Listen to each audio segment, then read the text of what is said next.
We're having a little technical difficulty right now getting Matt on the call. Got us back with Agent Mastermind. Welcome to the call. Sorry about the late start. We had a little technical difficulty, but we are rocking and rolling. Matt, I got your screen, and honored to have you on the call. I appreciate you joining us today, man, all the way from California.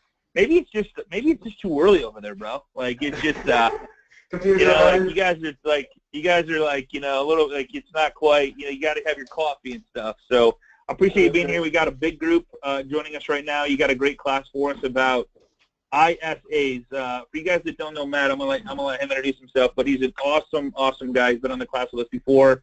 He's actually going to be. I have some really great news to share with everybody. He's going to be part of the Agent Mastermind faculty. Going to be one of the coaches for Agent Mastermind. We're going to start some really cool stuff here pretty soon. We'll give you some more details on that at the end. And then, but Matt, dude, brother, thanks for joining us. Glad we got it worked out. Glad you're on the call, and I can see your screen really good. So appreciate it.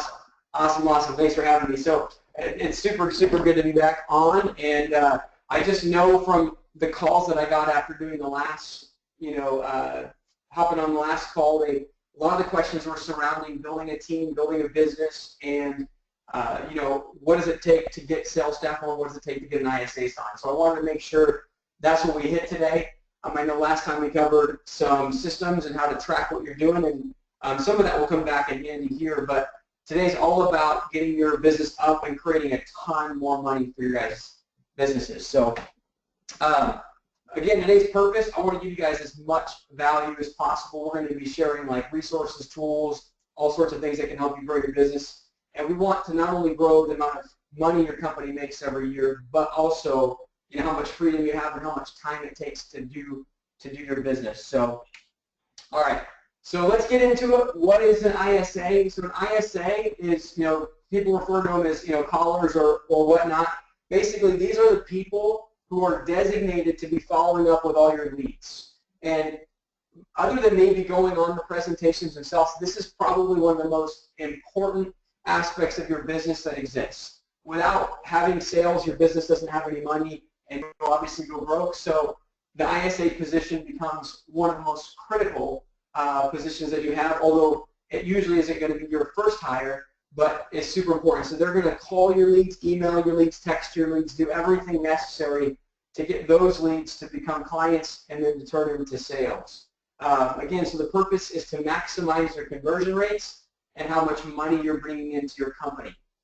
Okay, so I don't know if you guys know, but one thing that you might want to start tracking in your business is how many leads you have coming in every month, and then how many of those leads turn into sales, and then so you can get a percentage, and then we'll kind of play through some of those scenarios as we go. But your average solo agent or solo LO might be converting 0.5% of the leads that come in. Basically, 1 in every 200 leads turns into a sale.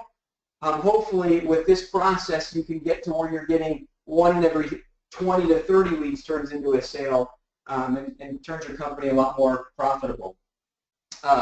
Why have Can I ask a question really quick? So how many people, because I know this is one of the 4 parts to a sale. You have traffic and you have relationships. And Matt, you're talking about relationships. How many people on the call track the leads that come in, and then how many of the leads that come in actually do business with you? Is there anybody on the call that tracks that? Because I think it's real important. Okay, good. Jennifer does. Okay, I track them. We have a CRM that does. Awesome. So if you're not, I did for 7 years. Good. So and the real cool part about doing this that Matt's sharing with you is if you track it, you can tell where the business is coming from and then delegate or spend the right amount of money for that area. Because if you got 10 things going and you got, okay, where's my business coming from? Past clients, current clients, friends, family, coworkers, farming, FISBOs, expireds, and you're not tracking where they're all coming from, that could be a problem because you don't know where to focus your time and money and efforts on, correct? Would that be a fair statement, Matt? Oh, totally fair statement, right? At the end of the day, for you as maybe a starting up, building a team, you have to know where your money's going so you know where to allocate and make your decisions. And as the team gets bigger, it becomes even more important because you're making, maybe your expenses at the beginning are $1,000 or $2,000 a month. They might go to $20,000 to $40,000 a month. And it just becomes absolutely critical to know where stuff's going. And I do want to kind of step back a second and say, you don't have to hire your ISA first, and in some cases it's not even good to hire your ISA first. Because as you're going to see later in this call, you have to have a certain number of leads in your database and a certain number of leads coming in to give your ISA enough to do. And so, that being said, once they start calling and they start setting up all these buyer appointments and listing appointments for you, there's a whole lot of work that comes out of that.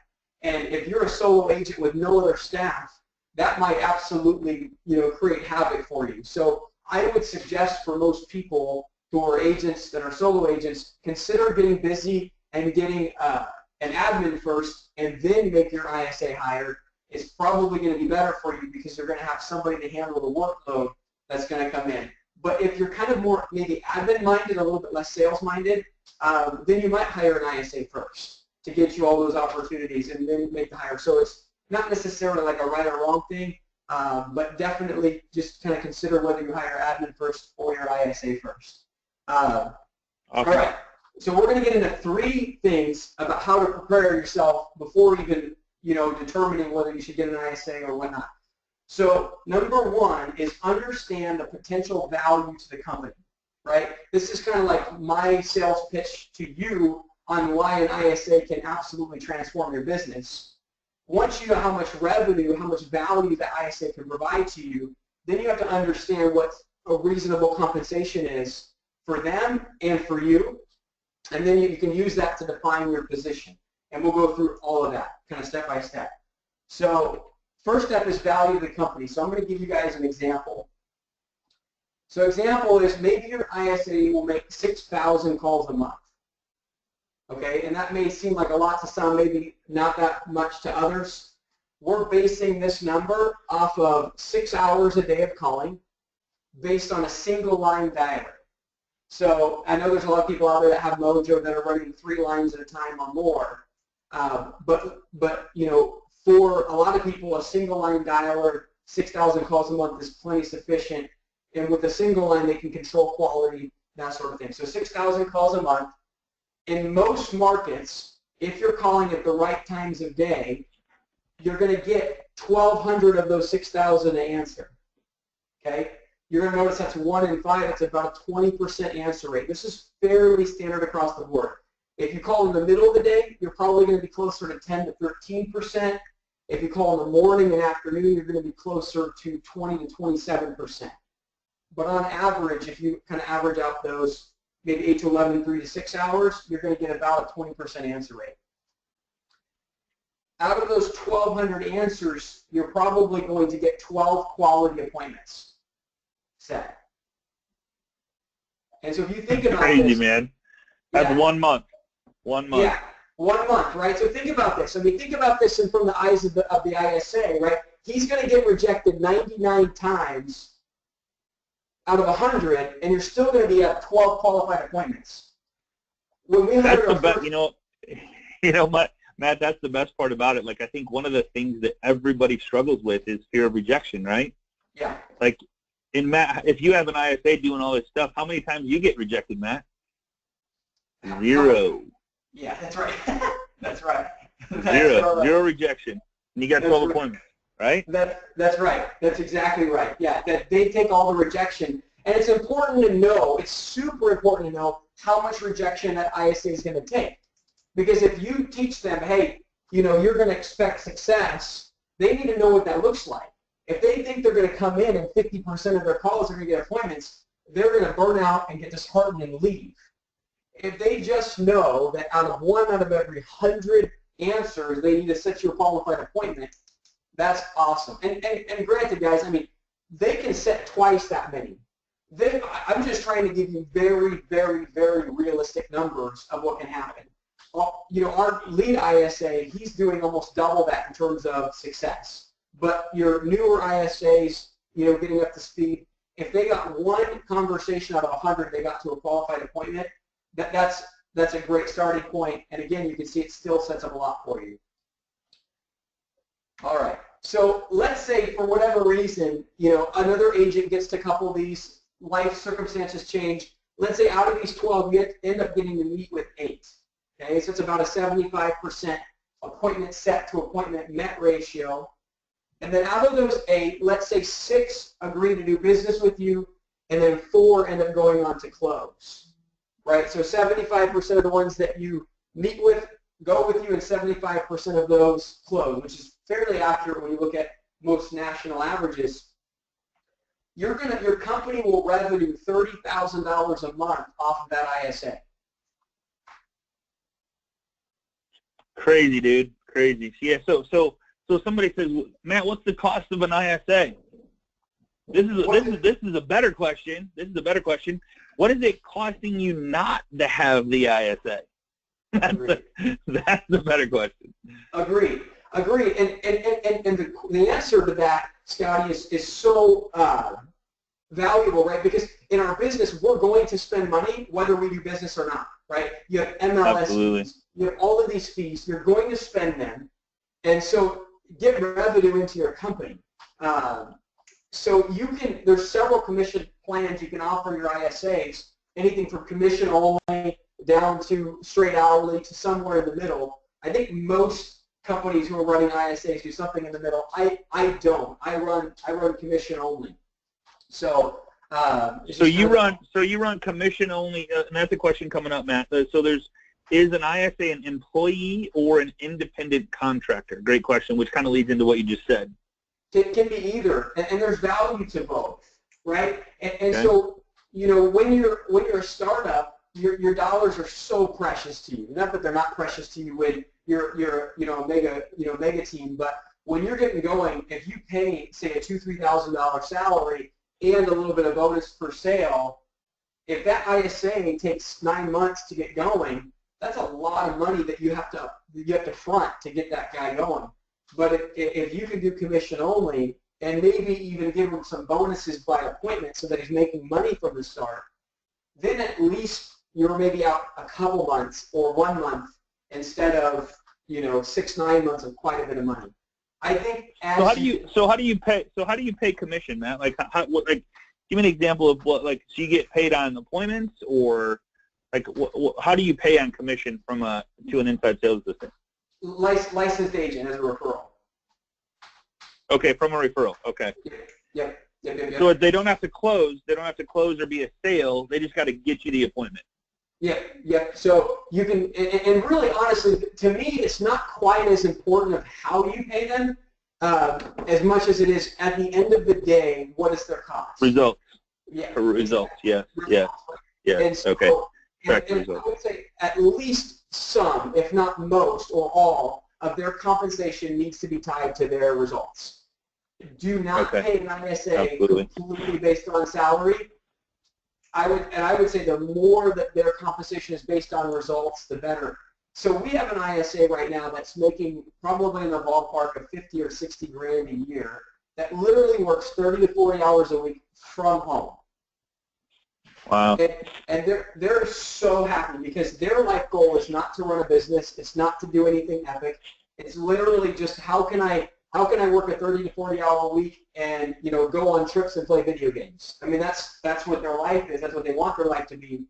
And they don't have to go into work. They don't have to deal with a crazy boss. Well, they have to deal with 6,000 of them, I guess. But they're just loving life. So don't doubt that you can find somebody that this will be a perfect fit for. That will absolutely love you for. We have an ISA that turned down a $100,000 a year corporate job to call from home. So wow, nice. There's a lot of value here.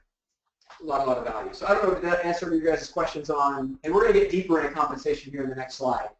So. Okay, so what I did is I created a little spreadsheet here inside the PowerPoint that we're going to get to play around with some numbers. But first, just let me go over a couple quick points. So when you think about your business and you start making hires, it's extremely important to think about what the market wage is for that position. Not only within the real estate space or the lending space, but within all related spaces. What is a salesperson paid on average to deal with a client in other industries? What is an ISA type position, an incoming lead handler paid? And, what is admin staff paid? Because that gives you the leverage to reach out into other industries to grab your talent. And so understand what the market wage is for those types of jobs, and just know that you can't cheat the market too much. You know, there's, in my county alone, there's, I don't know, close to, I think, 10,000 agents. And so 10,000 competitors are going to drive the cost of goods down to where market value is. And so basically, if I pay my ISA too much, I'm not going to be profitable. If I pay them too little, they're going to leave. And so you're always kind of in this balancing act. And so what I wanted to do is get focused on this calculator to kind of play out the main positions of a real estate team so that we can focus on, you know, what you can pay people without going broke. And this, to me, is one of the most, go ahead. So Christina has a great question. She says, are most ISAs are licensed correct? Question mark. I like that. Yeah. I mean, we've tried it all. We've tried a VA, like an overseas VA. We've tried people from here. You know, it's harder to pay people commission if they're not licensed. You know, there's some VRE regulations and that sort of thing that you got to follow. But we have tried overseas VAs, and they've been very, very successful for us. But even with all the extra money we pay to a local person, we've noticed greater returns from local licensed people than from overseas VAs. Got it. Yeah. Another one is, where do you, oh, here's a question, and maybe you're going to cover this. If you are, just skip it. Where do you look to hire ISAs? Yep, we're going to cover it, 100%. Okay, cool. Good. Okay, so what I want to get from you guys is tell me, and we'll run several different examples. I want to hear, what is the average GCI, average gross commission, on your transactions? What's the average gross commission, GCI? On is that the question? Deal. Yeah, on a single deal. 2.5, 2,800, 5,000. Okay, so 2.5%. 4,000, 5,600, 4,000, 5,000. Okay. So perfect. So let's say 5,000, right? So let's say $5,000 is your average deal, right? So okay. How much are you going to spend to get the leads for that ISA to call, right? So let's hear from you guys.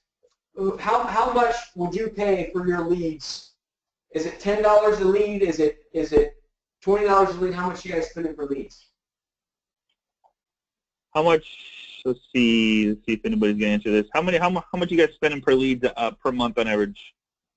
45 a lead, 7,500. That was 16, 180. I don't know what that. 5. We paid 900 a month. 15 a month. So you want to know how much per month on average? 1,800 a month. 60 to 100 per lead. So I think it's kind of both, like 1,800, 60 to 100 per lead. Nothing yet. 2,500. So then they're paying $60 to $100 per lead? 50. It looks like on average 50 to 100. I would say 50 to 150, somewhere in there, depending on the leads, I guess. Okay. So let's say it's 50, right? And that's another thing that we could probably coach on is you want to drive those lead costs down to somewhere between $2 and $10 a lead. But let's just say they're 50. Let's say you can get 2% conversion or 3% conversion on your leads, which you should be able to obtain with an ISA. And over the course of a 5-year period, you should be able to obtain about 5%. Well, let's just assume 2% conversion rate. That means it's going to be 50 leads, right, to close a deal. So if you take 50 and you times it by 50, that's $2,500 to close a sale with the leads, right? So that's 50%. 50% of your budget goes to the lead spend. Okay. So how much are we going to pay the ISA? Right? And you might have several different lines of thought on this. You might say, well, if he just called leads, he would be doing 25% referral fees, so we should probably pay him like 20 or 25%. And let's just throw that number in there for now. And then how much are you going to pay the agent to work on that deal? Right? How much can you get an agent to work on that deal for? Can you get them for 50%, 30%? How much do you guys think? No idea. Okay, So let's. What do you guys think? Yeah, go ahead. 40%, 50%. It's like 40, 50, somewhere in there. Okay, so let's toss in 40. Okay, and then maybe you've got 20% admin cost, right? Okay, this is actually going in the really negative arena. So this is not good. This is really negative. So you can see, like, this is, on a scalable model, when you're trying to grow this out, that you're actually going to lose a lot of money each deal, right? So we got to figure out where can we trim this to make this happen, right? And I think what you're going to see is that this lead spend has got to be driven down to closer to 10%. Okay, so 10% brings you to a $500 profit per deal. Okay. So if the ISA, like we talked about earlier in the presentation, ran 50 deals, you would make 25 grand for managing the agent and the ISA. Now, if you were doing those deals, you'd be collecting 2,000, right? So you'd be making $2,500 per sale times 50. You'd be making 125 grand a year. So what you're saying is if I'm the agent and I buy the lead source and I got 10% going out to leads and I'm the agent with the ISA, I'm making $2,500 per deal and I'm not generating the leads. I'm just going to the appointments. Correct. That's a pretty good deal. Yeah, exactly. So then let's drive the agent cost down to 25%. Then you'll notice that you're making $1,250 per deal. Okay? And you might say, which agent out there in the world is going to work for 25%, right? What ISA is going to work for 20%, right? We have an agent on our team right now that is making somewhere between 150 and 200 grand a year working for 25%. So you shouldn't be asking, when you're talking to your agents, when you're building out your ISAs, you're building out your staff, you should never be asking, things based on percentages because they become irrelevant. If you've got not maybe a guarantee, but a pretty close to guaranteed way of generating 50 deals a year, you take 1,250 times 50, that person's going to make like $62,500 a year. How many agents in your marketplace do you think would come to work, have to go on 8 to 12 appointments a month, follow those through, and make 62 grand a year? I bet you I could probably. Well, what's funny about that? Think about this. So what you're talking about is, and dude, I talk about this all the time. I'd rather have part of a watermelon than all of a grape. You know what I mean? Yeah. And so, the average, you probably know this. I've heard that the average agent income is in the 40 to 50 range. Is that about right? Yeah. Yeah, it's got to be because the average number of deals, right, by Zillow is 4 a year. And I know right. Across the nation is not 10 grand. No. And I think it was 4 to 5. So depending if you're in California, it's different than where I live. But so 5 might be on the light side for some people. Yeah. So when you're talking about somewhere in the ballpark of $30,000 to $40,000 a year is your average agent, and we know that not all agents are producing similarly. So we know that some are rock stars and some are doing nothing. The number of people you can go find that would work for $60,000 a year is it's endless. There's so many people that would come and work for that much money. And so put an ad out in your local paper and see how many show up. Yeah, and it's crazy because people ask our listing agent, what his split is with our team, and he says 25%, and they laugh, right? But the guy was handed 30 deals in the last 6 months, handed to him. So Steve, Steve's down here. Sorry to interrupt you, bro. Steve's down here saying 80% of agents make 25 to 44,000. Yeah. Wow. Right. So this plan right here gets that agent, if they're even halfway decent at closing, gets that agent to 62,500. They don't have to make any of the initial calls. They don't have to put the leads together. They don't have to run the marketing. They don't have to run the back end. They don't have to run virtually any of the business. They just meet and work with clients, and they make $62,000 a year. And that goes back to something we talked about earlier, which is how many people outside the real estate world would do this type of job for 62 grand, right? And again, you know, the market out there for services, there's plenty of people that would hop on that job. The beauty is let's say you use your ISA to get into higher price points, and let's say you go to a $7,000 or say $7,500 price point on average. Your amount goes, actually maybe we should just use 8,000 for easy numbers. Your amount of profit you're going to pull out at the end with this would be $2,000 a deal. If your ISA generates 50 deals, now the same amount of transactions, your agent's going to make 100 grand. Your ISA is going to make 80,000, and you're going to make $100,000 from managing that. Crazy. And that's with you not doing the transaction. And Right. the beauty is once you step out, you can hire a second ISA and a third ISA and a fourth ISA, and you can take your income to go from 100 grand to 200 grand to 300 grand to 400 grand a year and make 4 agents really happy. Yeah, amen.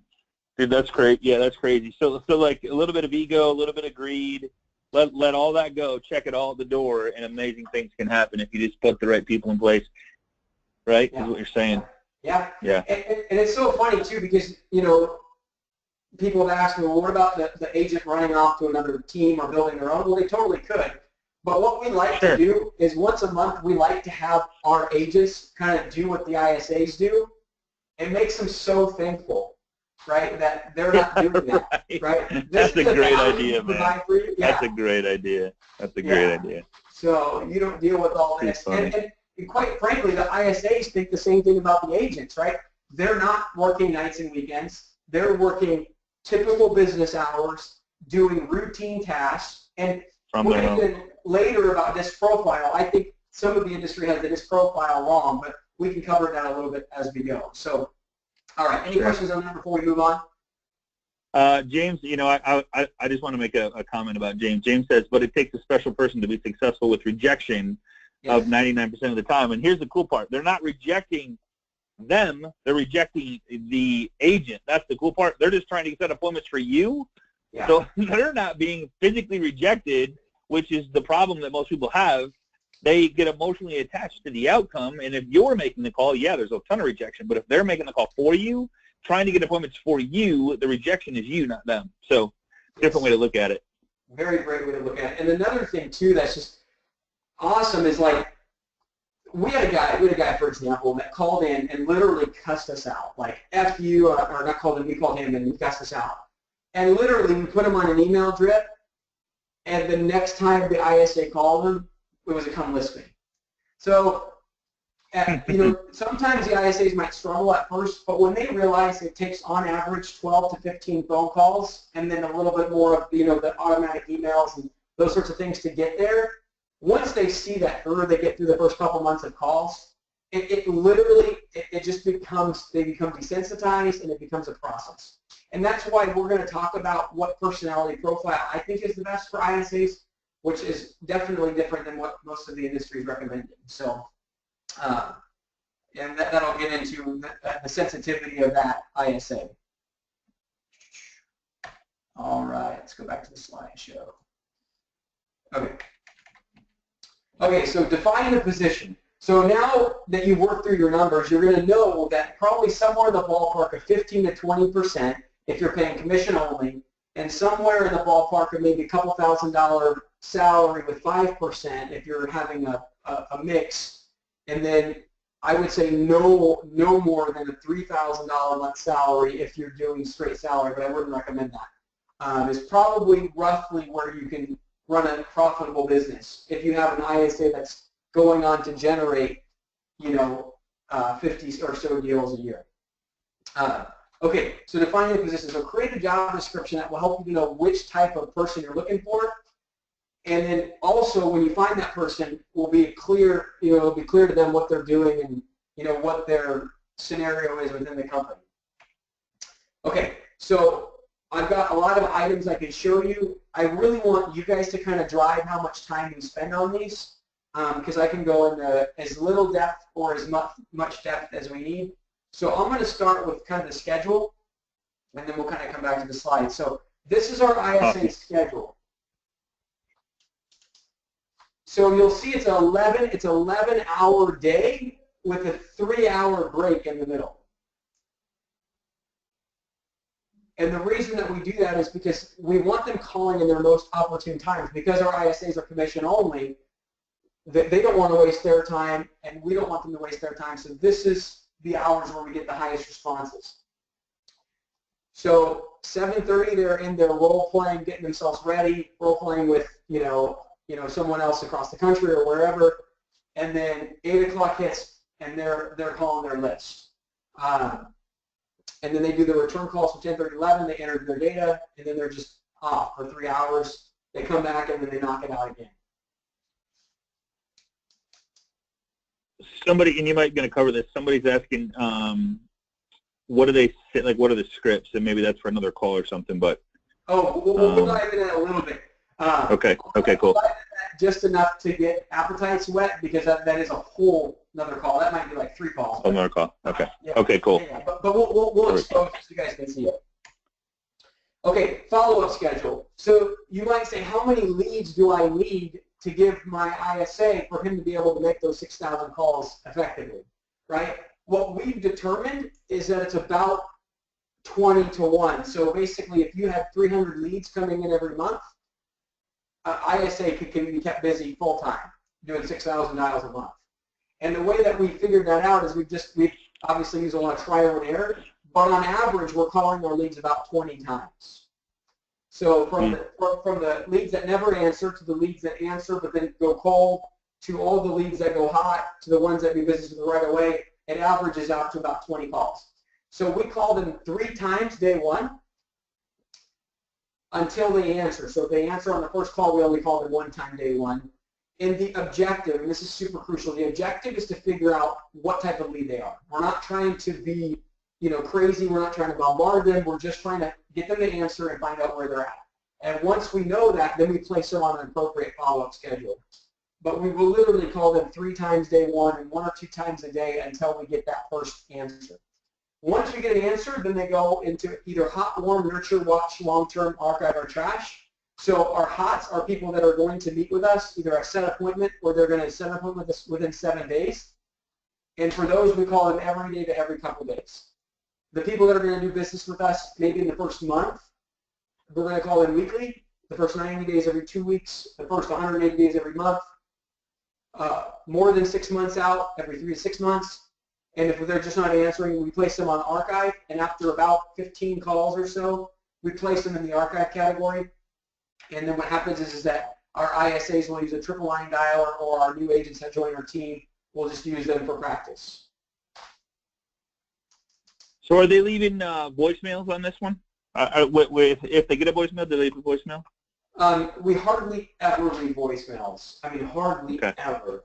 And not usually in the first couple of weeks. We might leave 1 or 2 voicemails in the life of a prospect, maybe. We've just found that the amount of time either on a dialer to wait till it hits that point to press the button, or if they're physically leaving it, just the amount of time to do that, it's better to have them be on more calls. So we just don't think it's time effective, cost effective to. Plus, if you're using a dialer when you pay by the minute, which some of these are, then if it hits voicemail, you pay for the call differently than if it doesn't. So that's something to watch out for too in terms of your overall cost. Got it. Cool. The nice part about this, Matt, is you have a very detailed description of exactly what to do. There's no question. There's no error. And if there's error, they didn't follow this. They didn't follow the description of what they're supposed to do, right? Yep, exactly. Yes. That's so important. I can't stress how important that is. It's a checklist. Here's what you do with this one. Here's what you do with this one. There's no thinking that has to be done. There's no mistakes that can be made if they know exactly what to do with every single scenario. If they have a new scenario pop up, then you add it to the list. Yeah, exactly. And that scriptedness, we're going to show how that plays into other things as well. But let's get into All right, so let me open up some of these documents here real quick. All right, so this one. So we got online leads. So I just kind of want to go over like where you can get online leads. Of course, Zillow, Trulia, Marketing, they're bold leads. These are paid. You're not going to get down to 10% in your spend with these leads. So you might do these when you're building your business at first, where you're the agent. You can kind of basically balance, you know, the fact that you're collecting the agent commission versus having an agent do it. But to go big, you're going to want to self-manage leads, or at least be able to drive the lead cost down to closer to 10%. So yeah, so be careful with those. Self-generated through pay-per-click, social media posts that are free, social media that are paid, etc. Those are amazing. So we do tons of those. I mean, it generates, I don't know, it probably generates 200 to 300 leads a month off of our free campaigns, and then additional off of our paid campaigns. So this is where you can go to do that to get those leads up to the place where you get to stay in an ISA. You can also get free leads from expired FSBOs. You might have to pay, you know, a little bit each month for systems like RedX or Vulcan or whatnot, which that can also double as your dialer, you know, to get the phone numbers, and I would highly recommend doing that. Because we're willing to work a bigger geographic area within an hour of our you know, city that we work, we're able to garner almost 40 leads a month in expired FSBOs.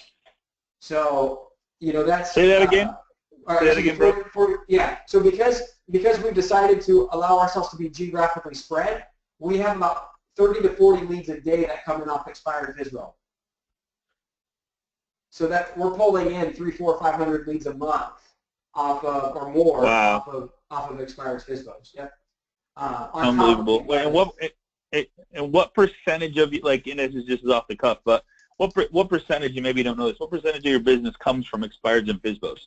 A lot. Because yeah. So a tremendous amount. So and we get to do a lot of off-market deals too because of that. So we get to do a lot of double-end deals. And because we're kind of a little bit slower to the game in the online lead generation, but now we're starting to catch up, is we're able to pair all of these, you know, social media conversations and all of these leads that are coming off of online with all of these people that we're dialing every day that are expired. And it creates really great ins for appointments on expires, and it creates opportunity for double deals. And it's just, I know some states don't allow dual agency, but ours does, and we take full advantage of that fact. So beautiful, man. Beautiful. Yep. Any questions on that before we continue on? No, I think you just answered a lot of the questions that were coming, like, where do we get the leads? Where do we get the leads? And then, like, this is it right here. So yeah, and guys, there's 100 more as we dive into. Yeah. I'm just kind of naming the big ones, but there should be no shortage of leads. There's lead possibilities everywhere, and you know, we can talk about more about that as well. So dialers, Mojo, Vulcan 7 Lamp. I mean, there's so many dialers out there now, and more coming out all the time. So you know, just pick one and go with it. CRMs, like if you're like really starting out, something like Realty Juggler, which is like $8 a month. Big Purple Dot, some of these are like, you know, your get starting package CRMs. But then as you build an ISA and you build a team and you need way more tracking about, you know, lead statuses and all that, then you're going to start wanting to think about something like a Boomtown or Infusionsoft, Commissions Inc., you know, one of those platforms which are more in line of, you know, $1,500 a month and up. But that becomes a very justified cost, you know, as you start building out your team. Very cool. Yeah. Yep. Okay, so all right, so now let's get into scripts, because I know that was a question that was asked. So I think I've got this open here. Okay, so let me take you in this. I don't know if you can see this. We call this our anatomy of the call, and just ironically, it actually came out looking like a skeleton in the middle. But what I did is I wrote like a 20-page document detailing out everything people should say, when they should say it, and I would give it to I gave it to my brother, who was on our first ISA when I was training him, and he literally learned from it. And I got a coaching client that I was working with, and he goes, Matt, there's no way in the world I'm going to read all this. Can you make a diagram? So we ended up making a diagram. I gave it back to my brother, who had been with us for like 6 months at that time, and he was like, oh my gosh, Matt, this is 20 pages condensed in one picture. So, I mean, literally we've been able to expedite our training on this like 10 times over by just putting it in picture format. So basically, I don't know how well you guys can see this, but it starts all the way from, here's my name. Do they say yes or do they say no? Then where does the call go into this? And then we view the call so differently than, a lot of the, traditional training out there in terms of scripting. We just believe that there's a point A and there's a point B, and you've got to get from A to B, and you only usually need like 3 things along the way, right? And really even 2, you're assessing, right, activity and motivation, especially for expirers. So you're assessing what happened when the house was on the market, and then how motivated are they? And that's really it. So when you look at kind of what will be the rib cage, I guess, those are all the questions that we ask them that get us the information that we need. All of the stuff on the outside where there's like the red and black is all of the ways that person tries to distract us from our main goal. All the objections, and we break it up into 3 things. We break it up into fatal objections, distractions, and true objections. And so depending on which one of those it is, sometimes we just absolutely ignore what they say and move on. Sometimes we answer them by answering with a question and moving on, kind of like your typical politician. And sometimes we just straight up answer their question depending on what type of response we get. But at the end of the call, we're looking for a fully diagnosed prospect, right? When are they moving? Why are they moving? What's happened in the past? How can we help? And then set the appointment. And so this breaks it all out. Literally like 98% of what you would encounter will be here and how to respond to it. Beautiful. Love that, dude. Dude, I'm a mind map freak too, man. Yeah. I think so much better. I love looking at this because I know exactly what you're doing here, man. You take your mind, like I did a class on mind mapping. Yeah. When you're putting a strategy together, throw it out here so you can see it, because otherwise it's so hard to do on a piece of paper. Mm-hmm. Yeah, and what system is this that you're using? What do you use to do this? Mine, I think it's called Mind Mup or something like that. It's either like free or like super cheap. Mind Up, okay. Mind Up, okay. Cool. I think if you pay versions like $2 or $3 a month, yeah, $3 a month. You can use it for free, okay. But if you want to save them and distribute them, then it's $2.99 or whatnot. So. Okay. Cool. Yeah. And then you can probably share that with people too, right? Like you can probably share that mind with your team, or make it live so that other people can be a part of it. So for training or stuff like that. Yeah. Cool. Cool. Yeah. It looks awesome. Better, and it looks better in the software. We've just exported this as a PNG file, but when you're actually in the MindMap software, it's a lot clearer. It's got the canvas that you work with, so it's easier to see. Beautiful. Yeah.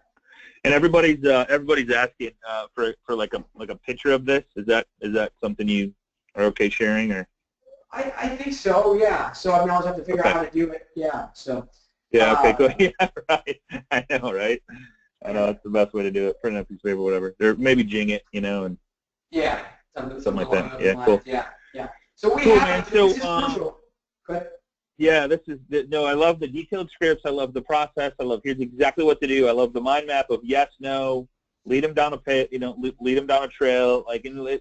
I'm guessing that you could get on a call knowing like first off you gotta go, okay, yes, if they say yes, this is what happens. If they say no, and then you can train, you could work with an agent to go, okay, let's role play, right? Yeah. I think you talked about that last time, like role play. Okay, yes, no, you go through all the scenarios. And every single one that comes up, you just keep adding it to the mind map. Okay, what about this? What about this? What about this? What about this? And so you could very easily train somebody and teach somebody how to be more successful with the no's because of just training. So very cool, man. Yes, 100%. So basically, so you provide them the dialer, the CRM, the leads to call. Then you provide a mind map of every type of lead that they'll call. And if you provide a good enough mind map, you don't even, you should have scripts for the first call and the follow-up calls as well. But a lot of times when you've got the true, overview, you don't need to provide too much more than that because, maybe they have a different starting point of value, but it's going to lead in and the rest is going to be the same. They're just going to qualify the appointment. Very cool. Yeah. Cool. So, okay. So then you get into expectations, right? Dress code, culture, whatever. If they're working in your office and you're going to want them to dress a certain way, We had that at first, and then when they got proficient enough, they were able to demonstrate mastery. We'd let them go home for a week, and if they keep up the production, then basically like on a trial basis, we were releasing them to work from home. And then obviously, a caller working from home, I could care less how they dress. Right. And so culture, this is key. Like when you build your team, like culture is so understated. And so getting the person that's going to believe in the team concept, when you think about this, the ISA, if you want a smart ISA, you don't want a dumb ISA. And if you have a smart ISA, they're going to know that they're generating $400,000 to $1 million of commissions every year, and they're only taking in 10 to 20% of that, right? Mm-hmm. And they're going to have to answer to their spouse, their friends, whatever, like, hey, dude, you're making this guy $1 million, and you're only getting 200,000 of that or 100,000 of that. Like, what's the deal? And so you truly need somebody who's a team player who understands that, like, they probably couldn't or they wouldn't want to go out and do the other pieces.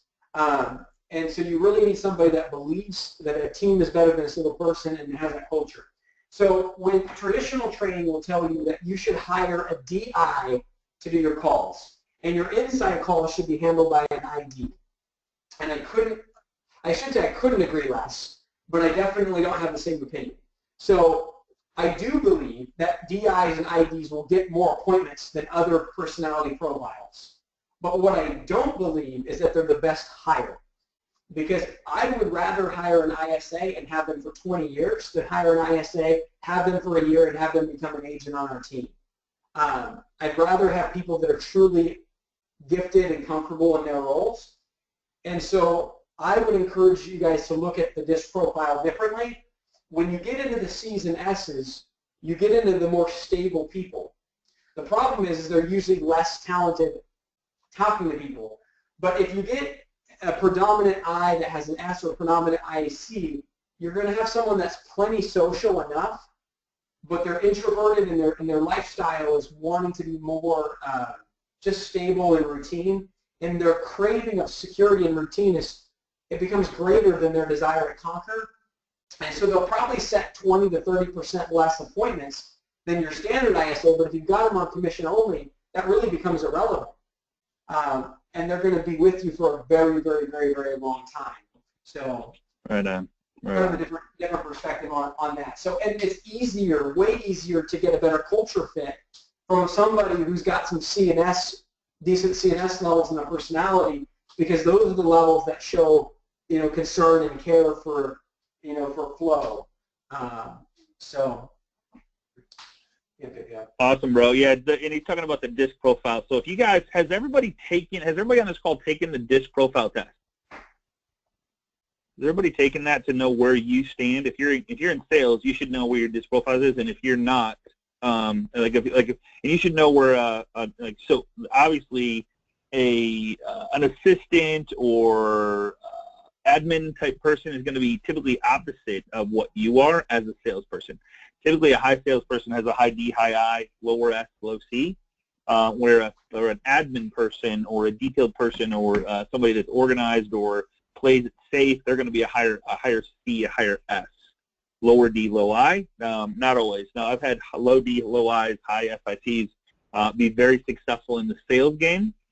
And if you want to take it yourself, or you haven't taken it yourself, I would highly recommend just go to Google and Google Tony Robbins DISC, D-I-S-C, and take it. It takes 10, 15 minutes, and you'll get an idea. And it's a very detailed diagram or printout of what exactly it is and what each letter stands for, and it's really, really cool to know when you're playing the hiring game. You need to know that part of it, like very crucial in my eyes.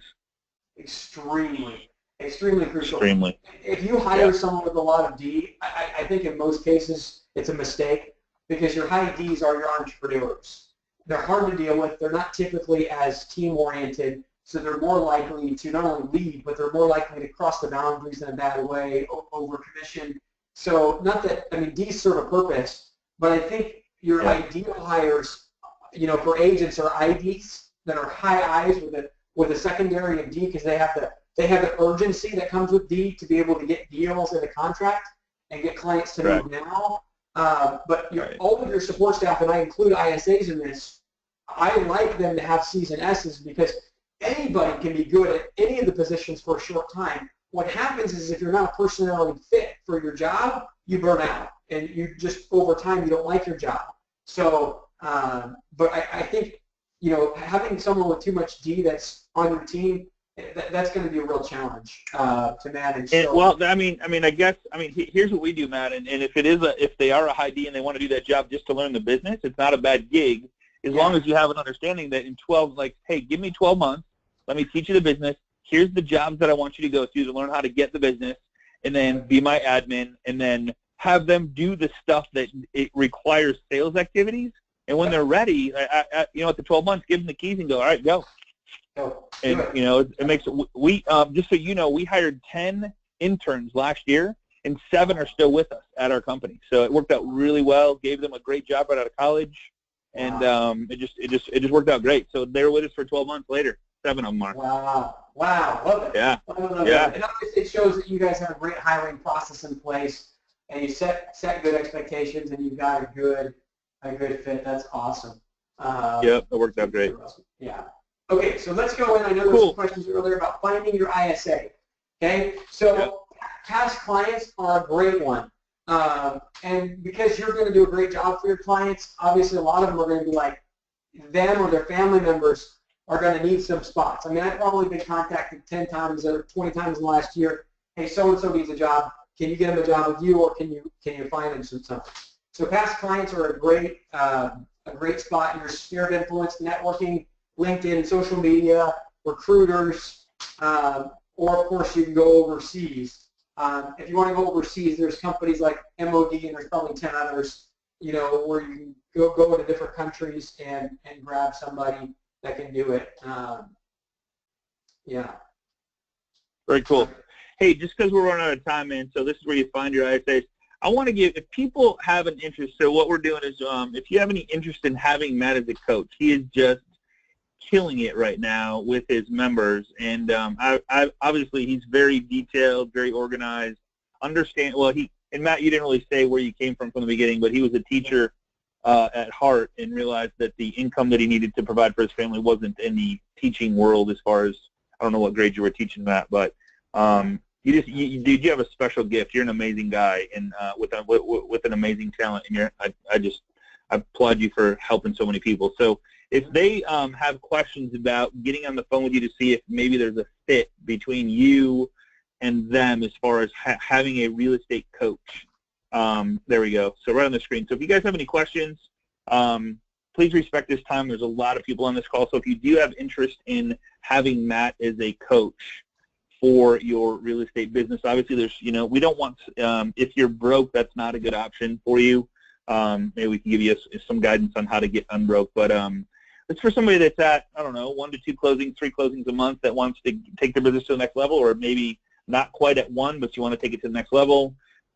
Dude, Matt's an awesome guy, so I can't recommend him enough. Him and I work together. He's going to be a bigger part of Agent Mastermind. So if you're looking for some help, it's coaching@teamkavanaugh.com, as you see on the screen, and his cell phone number. He's graciously put his cell phone number there.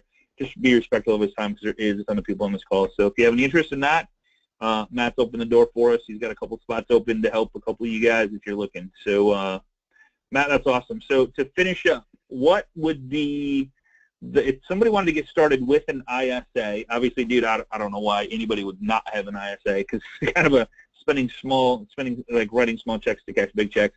What would be the first thing that you would do for somebody like maybe that's just maybe not getting started, but doesn't have an ISA, never hired somebody? What would you say? What would you say to them for starters?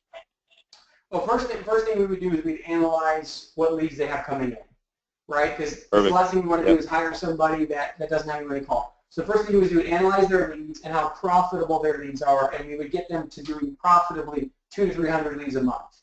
And we could probably get that done in a very short period of time. And then in that same time, we could write all the scripts and the processes for that person to get them hired. So hopefully within a month or 2, they could have their ISA ready to go. So awesome, Matt. I got best mastermind I've been on in months. Jennifer said that to you. So sweet, huge accolades. I know Matt, and he is awesome. Nancy said that. We have found the most successful overseas ISAs. I am using one, but they have really thick Indian accent. Do you think there that could be a deterrent? Great question. Oh, absolutely can. It so can. So the key is that, like, for example, we pull from the Philippines instead of from India for that reason. I mean, you obviously want a country that has English as a first language, that doesn't have accents, especially if you can find a country that has, U.S. military bases, and you can pull from around those military bases. A lot of times they grow up, with one parent being English speaking, or they're so connected into that community. We have a couple of VAs that are I mean, you could not tell the difference between a native and them. I mean, obviously they're going to have some lack of understanding on, our local culture, but in terms of accent, they're going to have close to zero. Yep. Awesome, very cool. So we have quite a few assistants from the Philippines as well, and they were great. I would just recommend that you do use as close to the English language as possible. The accent, I should say, just because it is a deterrent. I highly agree with you on there. It is a deterrent. So awesome. So figure out where your business is coming from, get you up to a couple hundred leads a month, and then, man, I can't. It'd just be so exciting to see people with a bust through the fears. While hire a spouse of a military person based in a foreign base. What an idea. That's a great idea. So, yeah, there's just so many people that fit this profile, Matt, that want to work from home, want to get their kids on the bus, want to get their kids off the bus, or just don't want to work full time. They don't have to work full time, but they want to be they want to live in the adult world, right? Like you've heard that term before. So that's another great candidate. They just want something to feel like they're a part of something and have an adult life. So that's another great candidate. So there's a lot of different people out there looking. You think, well, who would want to work for 4 hours a day or 6 hours a day or whatever? Well, whoever answers the ad is who wants to work those hours. So don't rule out those people. Put it out there, see what comes in, interview, slow to hire, quick to fire, and just vet them. Do all the exercises. So, Matt, I can't thank you enough. You're awesome. If you want to get a hold of Matt, coaching@teamcavanaugh.com with the subject line Agent Mastermind Coaching, and then his cell phone number right there. So, Matt, thank you again. Can't wait to have you back on, dude. Let's get you back on. Matt's going to be hanging out with us, so I'm really excited about that on a weekly basis or every other week basis. So I'm really excited to have you as a part of our group and interact with our group. So I appreciate it, man. You're awesome, dude. Thank you, guys. Welcome to Agent Mastermind. And amazing class, dude. Amazing class. Thank you for such detailed information. It's like great stuff. All right, guys. A lot of thank yous coming in. And guys, thank you for joining us today. Thank you for hanging out with an hour of your time. I appreciate it. And I know how busy we all are. Life is short. Let's do something. Let's do something exciting this week. And I'll see you same time, same place, right here on Agent Mastermind next week. Have a great day, everybody. Take care. Bye.